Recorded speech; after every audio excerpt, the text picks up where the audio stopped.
नमस्कार आपण समस्त को ओडिशा वेदर चैनल रे स्वागत। आगामी 5 दिन पर्यंत राज्य में किपरि रहिबो पाणीपाग जो वर्तमान गरम जारी रही असह्य गरम ता देहरु केबे आश्वस्ति मिलिबो एवं केबे वर्षा हेबो से संपर्क में जानिया पे भिडियोटी को शेष पर्यंत देखंतु। आगामी 5 दिन पर्यंत राज्य में गरम प्रभाव अधिक रहिबो। दिन तापमात्रा 4 रु 5 डिग्री पर्यंत वृद्धि पाइबार संभावना रही।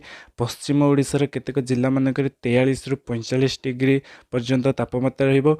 20-21 तारिख बेलू पश्चिम और आभ्यंतरीण ओडिशार किछि जिला मानक 45-46 डिग्री तापमात्रा छुईबार संभावना रही। यही समय मध्य काँ भाँ काल बैशाखी हो पारे केवल दक्षिण ओडिशार किछि जिला मानक अन्य समस्त स्थान में पाग सुखिला एवं राति तापमात्रा अधिक रहिबो। 35 डिग्री ऊपर रहिबो राति तापमात्रा।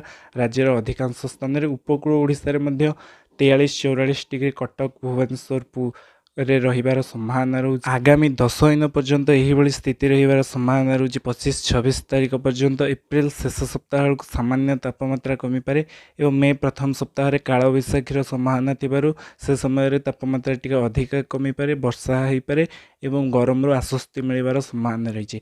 किंतु आगामी 5 दिन पर्यंत गरम आश्वस्ति मिलिबार संभावना नहीं, अधिक गरम होबार संभावना रही। मे मासरे लघुचाप सृष्टि होबार संभावना रही बंगोपसागर रे। तो ता नहीं बर्तमान स्पष्ट सूचना ना, किंतु आगो को केउन वर्षा हे से संपर्क में स्पष्ट भाव जानिया जोड़ी रुहतु ओडिशा वेदर।